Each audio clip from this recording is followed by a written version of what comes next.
This is Season 3 of The Score, the Team Roping Journal's regular podcast, where the team roping world talks. We've told the stories of some of the greatest cowboys, horses, and moments in the sport, and we're so far from done. In 2020, we'll bring you more of what you've come to expect, like interviews with the best cowboys and cowgirls we know, and we'll dive even deeper into subjects you care about. Look for more audio editions of the Team Roping Journal stories you might have missed in print, and learn about the great horses shaping the sport and great challenges facing our industry. All this and more in 2020. I'm Chelsea Schaefer. The show today is a little different than the typical team roper talk that we usually do. My guests are Donene Taylor, the 2016 WPRA World Champion tie-down roper, author, and mental performance coach, as well as her great friend Lari Dee Guy, who relies on Taylor for her mental coaching. Donene's story is inspiring, to say the least. She built her career in the arena piece by piece from the ground up, all while battling anorexia and obsessive-compulsive disorder. She relied on training from everyone from Trevor Brazile, Lari Dee Guy, to Troy Pruitt, and she's become a source of wisdom for some of the best in the industry. This conversation is eye-opening, and one that's really going to expand your understanding of the mental side of roping. Plus, Donene's book, A Heart of a Champion, is a must-read for competitors of every walk of life. I want to thank Lari Dee and Donene for joining us today, and I hope you all enjoy this very special conversation.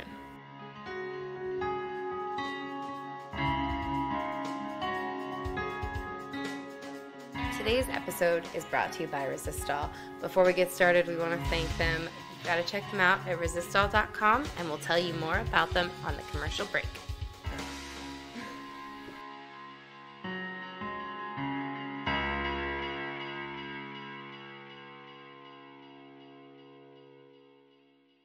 Hey ladies, everybody, this is a special episode of The Score because we've got Donene Taylor and Lari Dee Guy, and we sound a little bit different. I love to do these interviews in person, but we're social distancing still. So we're all staying healthy, so we're doing it over Microsoft Teams. This is a little commercial for Microsoft. Donene and LD, welcome to The Score. Thank you. Nice to be here. Good. LD, this is your second time on. Donene, this is your first. Donene, you are an author, but you are far more than an author. What is your official title? A mental performance coach? What do you say? I'm a certified mental performance coach, and I also rope. I also compete. I'm a mom. I'm a wife. And you're a WPRA World Champion tie-down roper. So that's, you say you rope a little. You're pretty decent at it. I did win the world in the tie-down rope in 2016. And I say that me and Lari Dee are co-champions on that world championship. And she says, nah. And I said, well, we're just going to have to agree to disagree on that, because there's just no way I would have won that thing had it not been for her and all her help and support and everything. Yes, absolutely. And Lari Dee, I mean, I guess you're a co-champion on Donene's world title, but you have a few of your own too. So we don't need to. I think you've been on here before, so I don't need to introduce you too much. I think we know how you are. But how's everybody doing? How are you guys spending your quarantine right now? How's everybody in good health? Everybody safe? Yeah, at my house, we have 10,000 acres, so it's pretty easy to,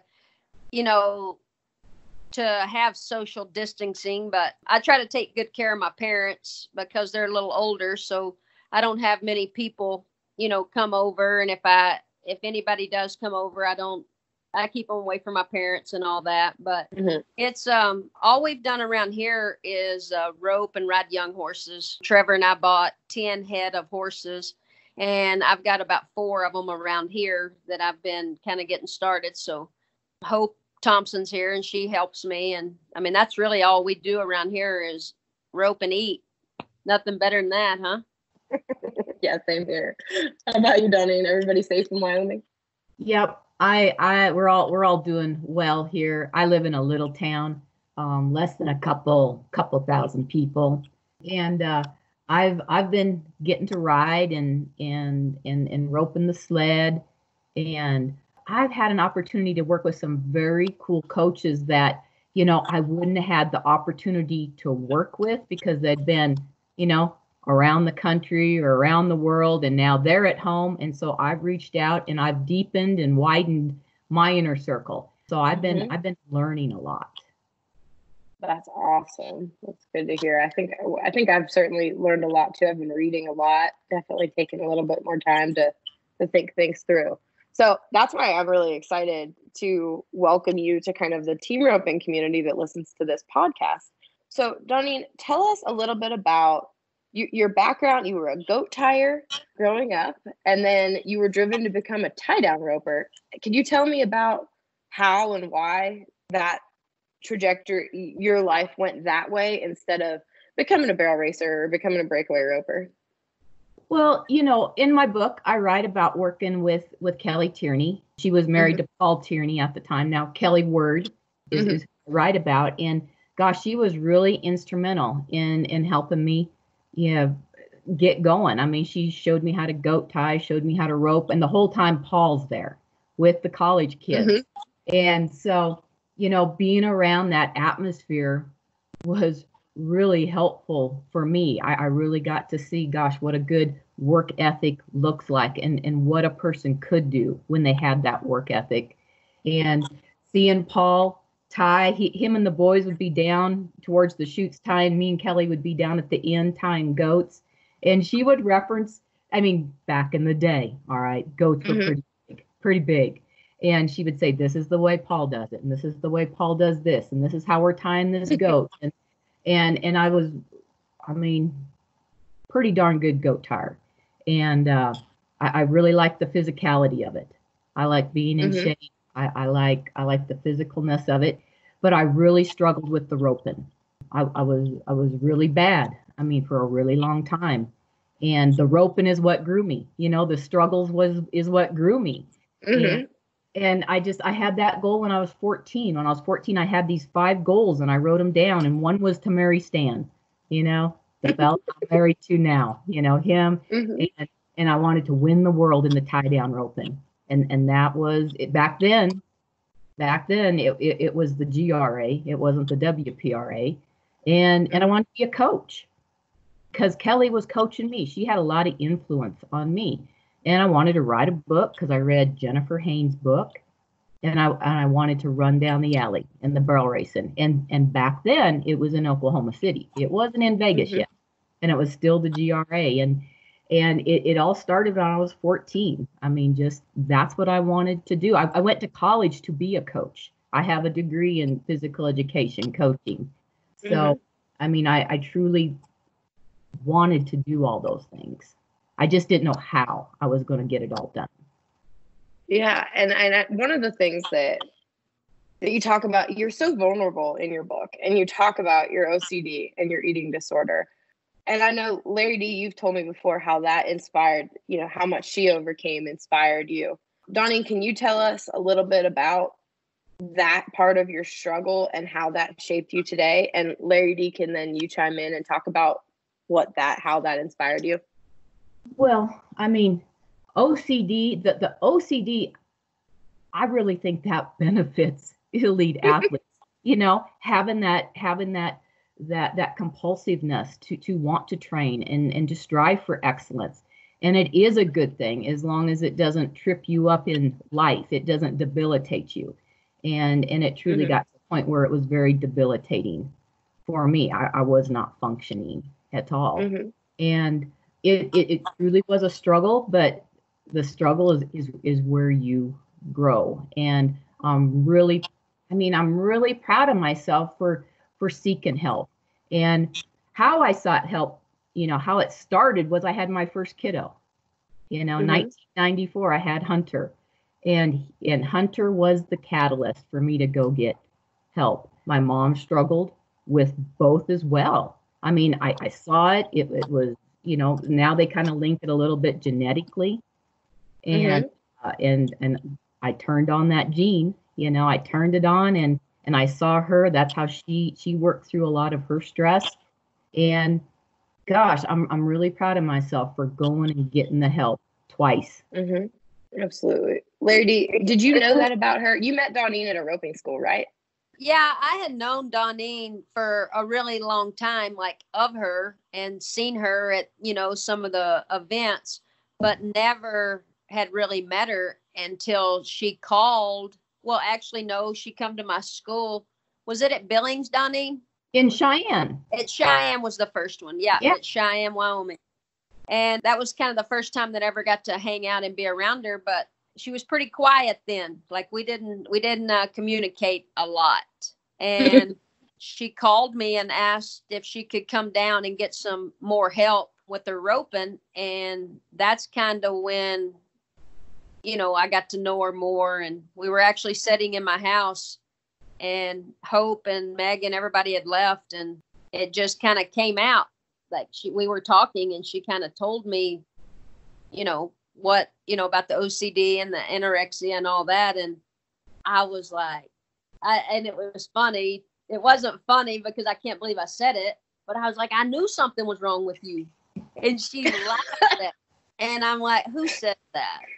But I could tell that there was more there than what, like what I was seeing, because she was so driven at those schools and, wanted to, do so good. And, what inspires me about her is, like she said, when she was 14 years old, she set her goals, and she accomplishes every one of them. And she does whatever it takes and puts forth more work and like uses her resources. Like she's such a student of everything. And that's why I like her as a mental game coach.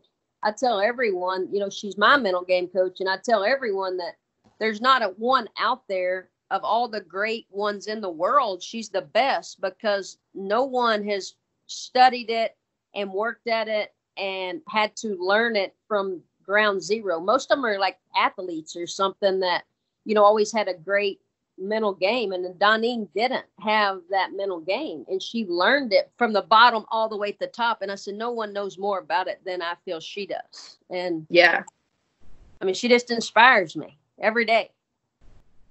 Donene, tell me about how you became a mental game coach. You said you have a background in physical education, but tell me the trajectory of that career. Well, yeah, like Lari Dee said, I was really poor with my mindset, with my mental toughness for a really long time, but I knew the importance of it. I mean, I rode the emotional roller coaster. I was the person that practiced, well at home, but couldn't produce when you went somewhere. I wasn't consistent. And so I started to read a lot of books. I started to really research it. And I'm working with Lari Dee. I'm starting to gather up these skill sets. I'm starting to produce. I'm still really consistent. There's still gaps. And so I'm coming home from Lazy E, from Guthrie, Oklahoma. And I do well there. And I'm like, man, what else can I do? What else can I do? How can I close this gap? And I'm like, man, if I had a mental performance coach, that would make all the difference for me. So I come home and I research and I find Brian Kane, and I start working with Brian Kane. And I knew he was the fit for me. I could understand his concepts. He had worked with a lot of high profile athletes, George St. Pierre, UFC fighters, professional baseball players. And so we started working together. And the whole goal was to win the world. I mean, that's why I was working with him, but it turned into this very cool relationship, and getting to know him getting to know me. And even after I won the world, I'm still hooked up with this guy. I'm still working with him. I'm now in with his inner circle with his other coaches. He saw something in me, and he set me up to be a mental performance coach.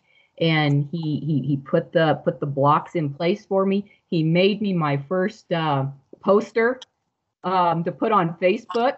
And the first week I got 8 clients, and I thought, wow, this is awesome. That's awesome. With a little, just a flyer and 8 clients, and I just took off from there. And I still work with him. We visit once a month at least. He's an amazing fella, and I've gathered a lot more other mental performance coaches that I work with. They're all men. They're all men that I work with. I mean, it's really important that we have strong women in our circle. I mean, Lari Dee and Hope T, and really empowering women. But all the mental performance coaches that I work with that mentor me, they're all men. I have 6 of them. Wow. Yeah. 6. Yeah. That I work with. Yeah. I mean, I'm very well-rounded. Yeah, absolutely. And I think that would probably, I see you pop up a lot on a lot of the barrel racing forums and amongst barrel racers, but do you work with any men? Do you coach any other men? I do coach. I do coach men. And what I have found is there's really no difference between the men and the women. I mean, we all want more. We all want more. We have a lot of resources invested. But, I think they folks realize, gosh, when you want more, you need to become more on the inside. And that all starts with developing an elite mindset. Lari Dee, she said we all want more. Is that what made you realize that you'd already won lots of world titles and had won just about everything you could win in the all-girl stuff by the time you brought Donene services onto your plate? Why Donene at that time? Why did you invest in mental performance strategy? Well, there was a few different reasons, but one of the main things was I watched some elite athletes at the American change when the young girl Madison Uthier made the run that she did in the breakaway to win it last year. And when I saw that, I actually called her. Well, I actually talked to Hope, and I said, man, if I ever get in that position, I don't want to do that.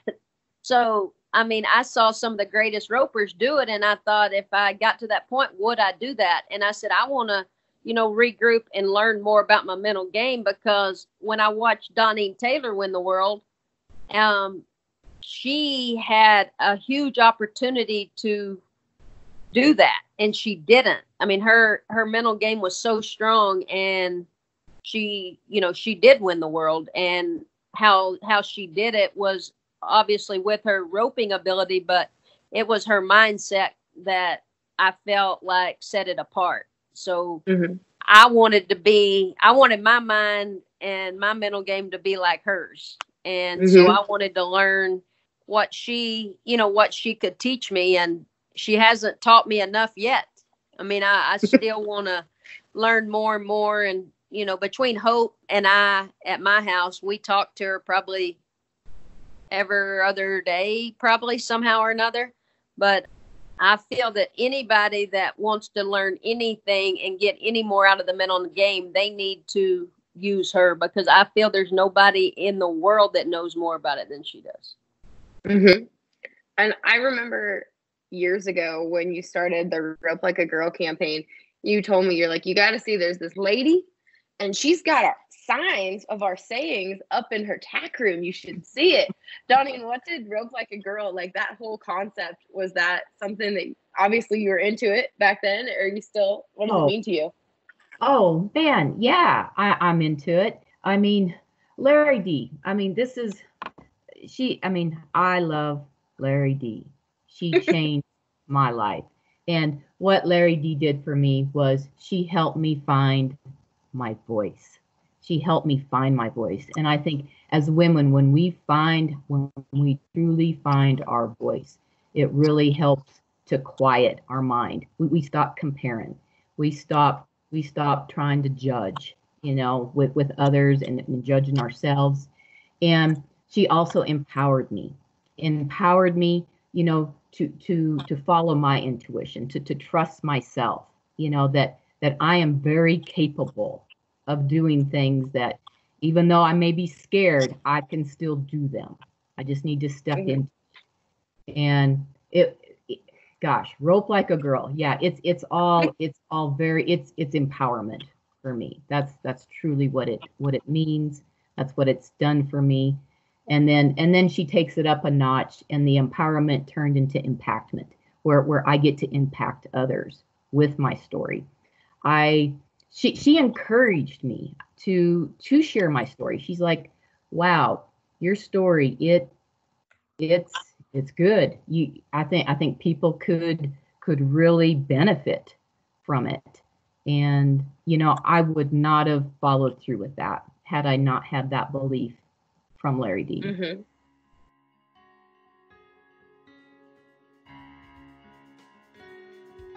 Today's episode of The Score is brought to you by Resistol, our longtime partners. Since 1927, Resistol has put cowboys and the Western way of life first, as the only hats made in the USA, from bales of raw fur to the finished product. From the Resistol Rookie of the Year program to the company's sponsorship of the USDRC and the World Series of Team Roping, Resistol pumps life into cowboy sports across the board. Resistol is a company run by cowboys, for cowboys, and based in the great state of Texas. Their motto is "We live it every day," and that couldn't be any closer to the truth. Check out Resistol.com. Get your straw hat hoarders in for the summer, because Resistol is still shipping no matter what throughout the COVID-19 crisis, using lots of social distancing and safe methods of shipping from their headquarters in Garland, Texas. So again, that's Resistol.com. Thank you so much to our favorite brand of hats at Resistol.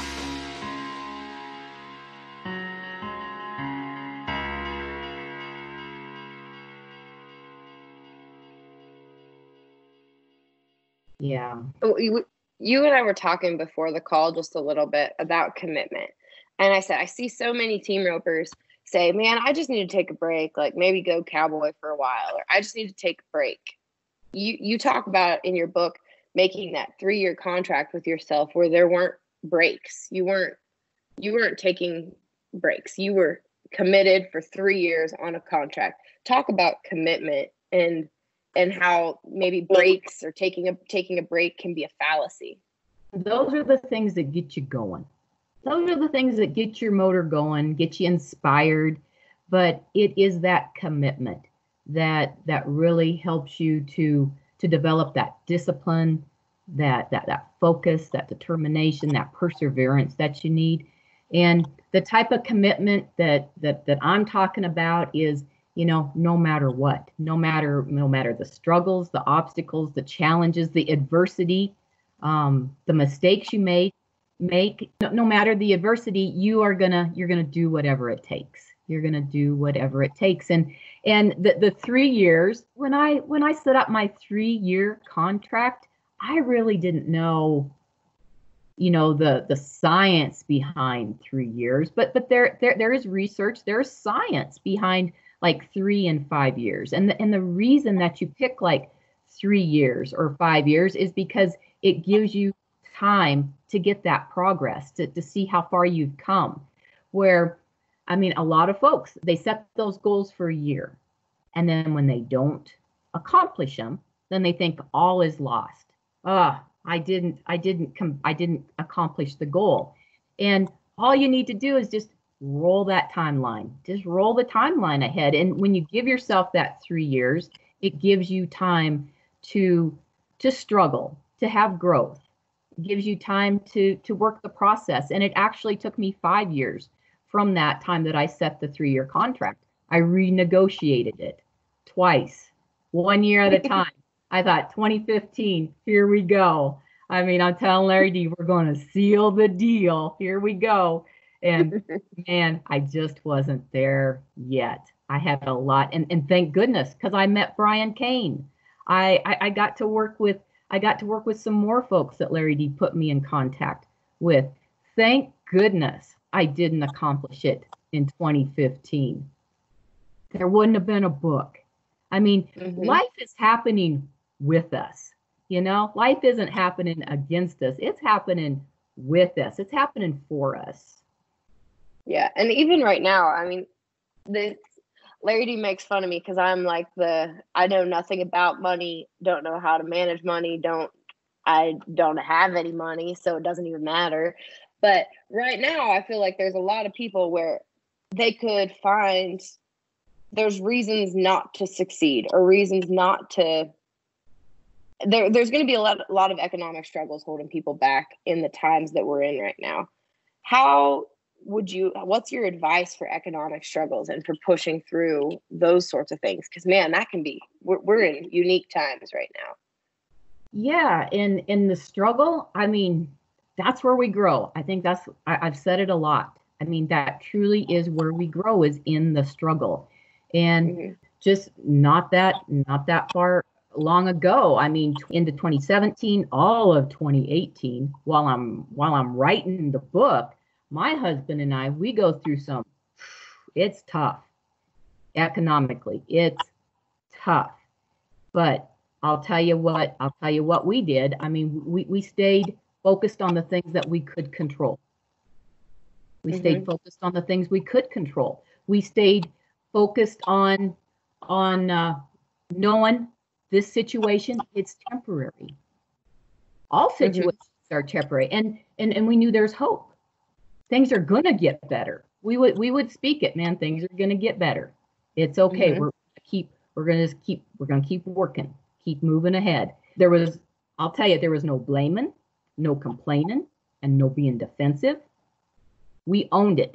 Even though maybe we didn't have a hand in the energy industry, we owned everything. We owned it. And we kept taking the steps forward, and we grew a lot, and we learned a lot about ourselves during the struggle. We did. And we learned a lot about our marriage. I mean, it was an opportunity. That's how we looked at it. And that's how I would suggest that, folks are going through a struggle now, to look at the positive of it and to keep dreaming. I'm writing my book. I don't know how I'm going to pay my coach who's coaching me up to write this book, but I went and got a job. I'm coaching, but I went and got a job. I tell Lari Dee, I got a job. It was the best thing. Assistant director with these kids. It grew me as a person. So, I mean, it's all about perspective. Our economic struggle grew me immensely as a person, getting to work with these kids. I wouldn't have went and got that job had we been doing all right. And that shifted my heart. That shifted everything that I did. It's your perspective. And your perspective is how you see yourself, how you see your situation, how you see your world. And you get to choose your perspective. And I love it. Bring it on. Bring it on. Struggle. Bring it on. You know what the root of confidence, the Latin root of confidence. I mean, a lot of folks think confidence is like, I'm confident that I can win. I'm confident that I'm going to be competitive. I'm confident that I'm going to do well today. The Latin root of confidence is intense trust. Intense trust in yourself. I trust whatever happens. I got this. I'm going to figure it out. I'm going to love that. That steer goes left, that steer goes right. I miss whatever happens. I have intense trust. I have confidence in myself. I'm going to be okay. I'm going to figure it out. And that's what you do in any type of struggle. Wow, I love that. Lari Dee, is there one thing that you have, like, if you could say one concrete thing that you've taken away from Donene, one piece of advice, one thing that you repeat to yourself, could you say one thing? Just the will, just like she said, no matter what, she gets the job done. And that's what I love, is just knowing that, as long as you keep your head down and do the work, that you will get there. And, I don't know. No, like she always says this, that, she didn't know how hard people worked until she come here. And I'm thankful that she says that. But like, I had no idea how hard a person needed to work until I met her, because she's worked so much harder. I mean, I feel like I have things pretty easy. I mean, we have a ranch, I have cattle, we have horses. I mean, I had so many means, and I didn't have per se anything happened to me like with her with her illnesses that she's overcome, and what's the word I should say? Persevere? Is that what I should say? I mean, like, I had, so I mean, it's just, when I told her, she asked me, she said, she told me she wanted to win the world, and did I feel that she could? And she said, I paused. And I said, I feel that you can, but it's going to take a lot of hard work. And she smiled and said, more or less, I got this, because I know I can do the work. And she's right. I mean, work is not a problem with her. So, and if anybody's interested, your book's The Heart of a Champion, and you tell the whole story of you winning the world in that. Could you go back to the day that you won that world title and just talk us through that day, Donene, and make us feel what you felt? Oh man. Okay, I just got the chill. Tell me what happened. Yeah, I mean, yeah, heck yeah. Well, I mean, I get there, and Chester, he's just not right. I mean, and I don't talk about it, with anybody, but Lari Dee knows he's not right, and Stan knows he's not right, and my vet and Troy Pruitt. I mean, we all know he's not right. We don't know why he's not right, but he's not right, and so the like, there's 2 rounds in a day, so the morning round, he's a little off, but I keep releasing that, and that is something that I coach. I talk about it in the book, is how do you release, things that are in your mind that are not going to help you. And I get the 3rd calf roped. I'm in there. I haven't looked at the grid the whole time. The secretary's grid. I mean, that was something I knew I was not going to go over there and look at that grid. And Stan respected that. Lari Dee respected that, because that's outcome. That's outcome. I mean, there's no reason to look at that grid in my mind. It's working that process. And then we get to the 4th round, and Chester, he is lame. I mean, he's dropping his shoulder. He's lame. And I'm thinking, man, what am I going to do? And I'm thinking, Lari Dee said to rope on him. Troy, my vet, everybody said to rope on him. So I get it right in my head. I'm going to rope on him. And I'm warmed up. I'm kind of really, well, I guess it's my routine. I mean, I'm doing my big body language. I'm taking deep breaths. My heart's pounding out of my chest. I have a mental script that I'm telling myself that, process over outcome. Whether I win the world championship today or not, it just doesn't matter. I'm enough with it. I'm enough without it. Gosh, I would have never said that the prior years. Before, I mean, it was, man, I gotta win this. I need to win this. A lot's riding on this. And here I'm sitting back, I'm thinking, man, if I win it today or not, it just don't matter. And I'm prepared, and I trust myself, and I'm in my zone. And Hunter, he starts yelling at me. He's like, Mom, and he's pointing down at the calf. He's like, this is your calf. And I'm like, okay. So, I put pagan string in my mouth, tuck it in my belt. I ride Chester in there, and I just work my routine. And having that solid routine that you work each and every time, that is what gets you the consistency. And the consistency is what separates, the world class from the average. And I run in behind that little black calf, and it's right there. Chester gathers up on him super fast, and it's the shot, but it's not right. The tip of my rope, it's behind me. And I'll tell you, I had taken that shot for a lot of finals. I had actually lost the world twice when it was at Fort Worth.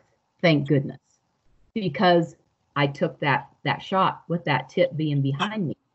And I drive Chester up in there and I rope him, and it's just a textbook little run. It's probably the exact run that I tied from the post before I left the house with Stan, and super excited. I heard the girls cheering as I was running down the rope. It was super exciting. I mean, super exciting. And I had played that game like all of us play it. This one's for all the marbles. This one's for the world championship. I had played it a lot. Everyone plays that game. And it just was everything I thought it would be. It was awesome. And it was everything I thought it could be. And it would not have happened had I not gotten my mental game together. Mm-hmm. LD, what do you remember about that day? Oh man. Like, I don't think she knew that she won it. Did you? Well, I mean, I was pretty sure I won it. I mean, if not, I won it. I mean, for me, I won it. But she never looked at the standing, and I mean, me and a couple more girls knew exactly what she needed to do to win it. She didn't know we knew, but we knew exactly. And so when she made that run, we knew that she won it. And I can't tell you how excited I was, like, and how nervous. Like, I was glad her mental game was good, because when she was running the last calf, I almost could not watch. I was so nervous. I mean, I was nervous. And so I would say my first initial thing of when she won it was relief and excitement. Like, because I was so emotional, I guess, before or after she roped. And I was, so nervous before she roped that I was relieved and so damn excited. I mean, it was unreal feeling, but I wasn't the only one. There were several of us that were like that. Wow. We never broke that down before, Lari Dee. That's pretty cool. Thank you. Oh, I love it. Now, Donene, you've watched a lot of rodeo too. Is there somebody who you admire that's maybe, I'll just say a professional team roper or a professional calf roper for their mental game, as far as the pros that our audience is super familiar with? Oh, wow. I love Trevor. I got to go. Lari Dee sent me when I bought Chester. And so she sent me to Trevor's house to get a bit for Chester and to get Trevor's saddle that he rides Chester with, because my little saddle, it didn't fit him at all. And so I got to go to Trevor's house. And we are sending Lari Dee pictures of bits so she can pick the bit she wants Chester to go home with. And we're waiting for Lari Dee to respond. And Trevor asked me, he says, well, who helps you get better? And I said, well, Lari Dee helps me get better. He says, yeah. He says, but she live 18 hours from your house. Who helps you get better up at your house? I said, well, I go to Troy Pruitt's. He says, that'll work. I mean, that's how important it is to have that constant mentorship, coaching. And Troy lives, 3.5 hours from my house. But I made it a point to go to his house every week to get that deliberate practice. And then, of course, go to Lari Dee's quite a bit, see her at the rodeos, go to all her schools. But you need that consistent practice so that you can get better. And I thought that was so cool of Trevor. Who helps you get better? That's a good question. Yeah. Yeah. I kind of knew. I kind of baited you there. I could have guessed that you would say Trevor. I think nearly every professional team roper would probably say Trevor as far as mental game. He's the best. Because we just did a story about gravel in your gut, because he was talking about kids and how about 0.01% has enough gravel in their gut to make it. And 99.9% of parents come to him saying this kid won't listen. And he said, if you're not listening to your parents, you're not going to listen to anybody. But he's something. Trevor's something. I don't know. Well, ladies, this podcast, it's funny, this podcast is brought to you by Resistol today. And their slogan is, "We live it every day." And I would say that that's probably pretty true for Donene. That's kind of what Heart of the Champion is about, is living it every day. Is your book available on audiobook, Donene? No, it's not. It's not on Audible yet. Audible yet. Haven't recorded it yet, but I can see it's going to happen. I hope so. These team ropers, they like to listen to things. They're much more audible than they are. That's why we read stories sometimes on this podcast, because they like story time. You should record it. I'm so excited for you to do that. Okay. It sounds like a plan. Yeah, I love it. I have to tell you too, before we go, I just got your book back because literally the week Lari Dee sent it to me to read, my best friend was diagnosed with cancer, and she's a breakaway roper, and I gave it straight to her before I read it. I think it was a day after it came in, she got her cancer diagnosis. So I brought it to her, and she kept it by her bed through all of her chemo. And so thank you, because she just brought it back to me, and she's better. Sorry, I did not think I would cry. But she is better, and she has taken it to heart. And she, like I said, she kept it by her bed the whole time. Oh, I love that. Thank you for sharing that. Yes. Wow. And it is like, it is being persistent, and staying in the fight, the Navy SEALs, they have an acronym, it's NDCQ, not dead, can't quit. Man, if you're taking a breath, then you're still getting after it. You still have hope, you still have faith, and you stay in the fight. Well, I am so grateful for you, and I'm so grateful for your book, and I am so grateful you both decided to join me today. So thank you so much. Thank you. And you guys have a wonderful, wonderful day. Yeah, thank you. Thank you.